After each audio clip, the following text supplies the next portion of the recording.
Thought of the day. Sai Baba कहते हैं, थोड़ा सब्र कर ऐ इंसान, ये मुसीबतों भरे दिन गुजर जाएंगे। आज जो लोग तुमको देखकर हंसते हैं वो कल तुम्हें देखते रह जाएंगे। ओम साईं राम। टीम साईं पूजा की ओर से श्री साईं बाबा और आप सब भक्तों को मेरा शत शत प्रणाम। तो आइए आज हम सब मिलकर षष्ठ अध्याय ईश्वर का ऐश्वर्य श्रवण करते हैं। षष्ठ अध्याय में ईश्वर का ऐश्वर्य है वह जो संपूर्ण शक्ति, संपूर्ण यश, संपूर्ण धन, संपूर्ण ज्ञान, संपूर्ण सौंदर्य और संपूर्ण त्याग से युक्त है, वह ईश्वर है। शिरडीवासी श्री साईं संवाद। यहाँ हमें यह संकेत मिलता है कि ईश्वर अखंड है, जन्म मृत्यु से परे है। वह धरती पर सगुण रूप में अवतार लेता है। उसका कोई घर नहीं होता। उसके द्वारा निर्मित यह संपूर्ण ब्रह्मांड ही उसका घर है। दुनिया के सारे लोग ही उसके पारिवारिक सदस्य हैं।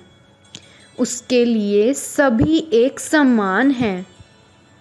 उसके रूप अनेक है किंतु मूल रूप में वह एक ही है। श्री साईं वणिक संवाद।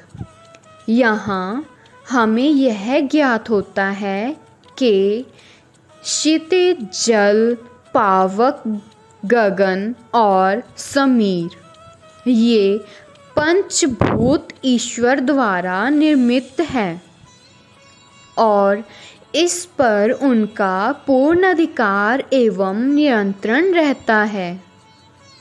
ईश्वर किसी भी पंचभूत को कहीं भी प्रकट कर सकता है। वह एक पंचभूत को दूसरे पंचभूत में परिवर्तित कर सकता है। ईश्वर के ऐश्वर्य का अंदाज कर पाना सामान्य इंसान के वश की बात नहीं है। यहाँ यह भी संकेत मिलता है कि ईश्वर अपनी स्वेच्छा से किसी भी रूप में रह सकता है। फकीर के रूप में श्री साईं ईश्वर का अवतार है। श्री साईं चंदोरकर संवाद। यहाँ हमें ईश्वर की सर्वज्ञता का संकेत मिलता है। कब क्या होगा यह तो केवल ईश्वर ही जानता है। अतीत, वर्तमान और भविष्य तीनों कालों की जानकारी ईश्वर को रहती है। कुलकर्णी श्री साईं संवाद। यहाँ हमें यह ज्ञात होता है कि कठिन समय में, घोर विपत्ति में हमारी रक्षा सुरक्षा ईश्वर ही करते हैं। वे भक्तों की करुण पुकार सुनते हैं और सारे संकटों को दूर करते हैं। पेन से श्री साईं संवाद। यहाँ हमें यह ज्ञात होता है कि ईश्वर सभी के हृदय के भावों को जानते हैं। किसके मन में आस्था एवं श्रद्धा है और किसके मन में आस्था एवं श्रद्धा नहीं है, इसका उसे स्पष्ट ज्ञान है। निश्चित ही ईश्वर ज्ञान का आगार एवं भंडार है। ईश्वर अपनी क्षमता से अभक्त को भी भक्त बना सकता है। श्री साईं कुलकर्णी संवाद। यहाँ हमें यह संकेत मिलता है कि संसारिक प्राणी का जन्म एवं मृत्यु एक ध्रुव सत्य है और इसका समय और स्थान ईश्वर द्वारा निर्धारित विधान के अनुसार तय रहता है। मृत्यु वह घटना है जहाँ शरीर निस्तेज होकर पंचभूतों में समा जाता है, परंतु आत्मा यथावत अपरिवर्तित रहती है। जन्म के समय आत्मा पंचभूतों से निमृत नवीन शरीर को धारण कर लेती है। श्री साईं कोडिया सुतार संवाद।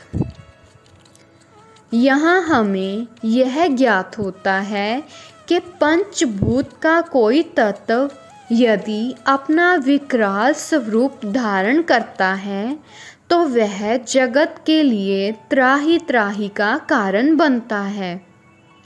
संकट की आसन बेला में ईश्वर ही पंचभूत की विकरालता पर अंकुश लगाते हैं और जगत की रक्षा करते हैं। पंचभूत का विकराल स्वरूप कब और कहाँ उत्पन्न होगा, यह ईश्वर को ज्ञात रहता है। ईश्वर सर्वज्ञ है, जगन्नाथ हैं, सर्वत्र व्याप्त हैं। यहाँ यह भी ज्ञात होता है कि जगत की सारी संपदा एवं वैभव ईश्वर का ही अवदान है, उसी की संरचना है। उसकी कृपा से कुछ काल के लिए यह हमें प्राप्त होती है। ईश्वर उसे जब चाहे वापस ले सकता है। श्री साईं हरिपंथ संवाद। यहाँ हमें यह ज्ञात होता है कि ईश्वर असंभव को भी संभव बना सकता है, अनहोनी को भी होनी में बदल सकता है। सूखे ठूंठ में भी हरी कोंपल उगा सकता है और पतझड़ में भी बसंत का सा समा सर्जित कर सकता है। यह अखिल ब्रह्मांड ही उसकी इच्छा शक्ति पर निर्भर है। ओम साईं राम। कृपया साईं पूजा चैनल के साथ जुड़े रहें, क्योंकि कल हम लेकर आ रहे हैं